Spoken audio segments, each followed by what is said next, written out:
Olá, meu nome é Antônio, eu tenho 39 anos, moro em Tocantins, mas eu sou natural de Edéia, Goiás. Minha mãe, a dona Conceição, e o meu pai, seu Acácio, que hoje é falecido, me contaram que fomos assombrados por um ser diabólico quando eu era recém-nascido. Tudo aconteceu quando os meus pais moravam em Goiás na década de 80. Naquela época, meu pai trabalhava em uma fazenda como tratorista e minha mãe era dona de casa. Eles se conheceram quando eram bem jovens, começaram a namorar e depois de quase um ano de namoro, decidiram se casar e então eu nasci como o fruto dessa união. Sendo eu o primeiro filho, anos mais tarde nasceu meus outros dois irmãos mais novos. Quando os meus pais resolveram se casar, meu avô, pai da minha mãe, deu um pedaço de terra para eles morarem. Meu pai, com muito custo, construiu uma casa de taipa para que eles morassem. Como eu mencionei anteriormente, meu pai trabalhava como tratorista em uma fazenda que ficava a uns 10 quilômetros de onde eles moravam. Como a fazenda era relativamente perto de onde ele morava, ele ia para o seu trabalho caminhando. Certo dia, meu pai se desentendeu com o dono daquela fazenda, alegando que o mesmo não o estava pagando de acordo com o combinado. Meu pai trabalhava bastante, acordava às 4 horas da manhã e às vezes só chegava em casa 10 horas da noite. Meu pai pediu as contas e disse que não queria mais trabalhar naquele lugar. Ele passou um bom tempo desempregado. Eu era recém-nascido. Foi uma situação difícil, pois muitas vezes não tínhamos o que comer. Meus avós nos ajudavam com o pouco que eles tinham. A situação melhorou quando um amigo do meu pai disse que havia uma fazenda que estava precisando de gente para trabalhar. Não era bem a função que o meu pai estava buscando, mas era melhor do que nada. Ele foi até essa fazenda para ver se conseguia arrumar algum trabalho. O fazendeiro gostou muito do meu pai e disse que ele estava contratado e até disse que se ele quisesse, meu pai poderia morar em uma casinha que havia naquela fazenda, pois estava desocupada. Visto que onde meu pai iria trabalhar era muito longe, o novo patrão do meu pai era um homem muito bondoso e ofereceu essa casa para nós morarmos.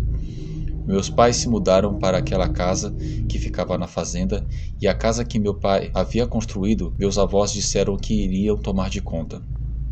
Nossa nova casa era de madeira, uma casa bem simples, apenas com um quarto e uma sala que ao mesmo tempo era uma cozinha. O importante é que não estávamos mais passando necessidade. O meu pai fez bastante amizades em seu novo local de trabalho. Algo que o dono daquela fazenda gostava muito de fazer era caçar à noite, e de vez em quando ele chamava meu pai e alguns peões para irem com ele. Meu pai, mesmo tendo que trabalhar no dia seguinte, o acompanhava em alguma dessas caçadas, pois ele sempre trazia alguma carne para comer. Houve uma noite de sexta-feira que meu pai foi caçar com o seu patrão e minha mãe ficava sozinha comigo na casa. Não tínhamos energia elétrica. A casa era iluminada com lampião. Era quase 11 horas da noite. Meu pai ainda não havia chegado. Minha mãe estava se preparando para dormir, quando começou a escutar passos ao redor da casa. De início, minha mãe pensou que fosse o meu pai chegando, mas ela achou estranho o fato de ele ficar rodeando a casa e não entrar de vez. Ela chegou a perguntar: Acácio, o que você está fazendo aí fora? Mas quando ela fez essa pergunta, os passos pararam repentinamente. E ela começou a escutar um grunhido e uma respiração ofegante e pesada. Minha mãe começou a ficar assustada quando percebeu que não era uma pessoa que estava lá fora. Era um bicho, e pelos passos pesados ela percebeu que era grande. De repente o bicho parou em frente à janela do quarto e pela fresta da janela, mesmo no escuro, minha mãe pôde ver um de seus olhos, que parecia ser de fogo. Olhando para dentro do quarto, estava olhando diretamente para mim, que dormia tranquilamente na cama ao lado de minha mãe. Nessa hora minha mãe me pegou em seus braços e foi para a sala. Aquele bicho começou a arranhar a janela do quarto. Minha mãe estava rezando para aquele bicho não entrar, pois ela sabia que se tratava de um lobisomem. Aquela fera ficou arrodeando a casa, às vezes colocando o focinho por debaixo da porta e começava a farejar. Depois de alguns minutos, aquele bicho foi embora. Quando meu pai chegou, já era quase 1 hora da manhã. Minha mãe contou para ele o que havia ocorrido. Meu pai ficou muito preocupado e disse que não iria mais caçar à noite com seu patrão e os outros peões da fazenda. Ele até pediu perdão à minha mãe por ele a ter deixado sozinha naquela situação.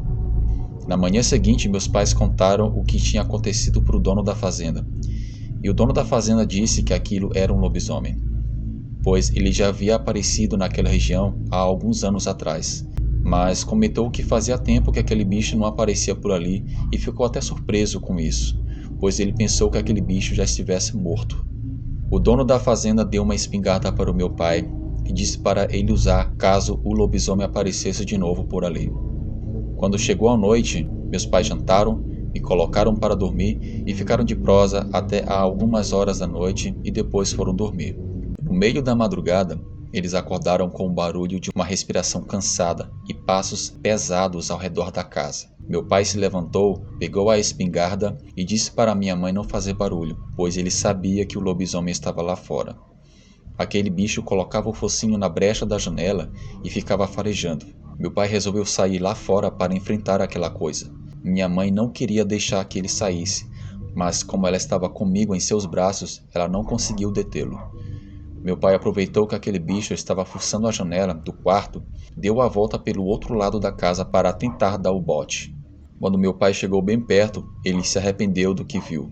Era um cão negro, de olhos vermelhos, tinha as pernas tortas e estava enfiando o focinho deformado pela fresta da janela. Ele disse que era um bicho muito grande. Meu pai deveria estar apenas a uns 3 metros de distância daquele bicho, e logo começou a atirar naquele monstro. Ele deu 3 tiros. Aquele lobisomem começou a andar para trás meio desengonçado e deu um uivo de dor muito alto. O lobisomem olhou para o meu pai com seus olhos que pareciam 2 tochas de fogo. Aquele olhar penetrante era tão assustador que meu pai percebeu que o tiro de sua espingarda não iria detê-lo.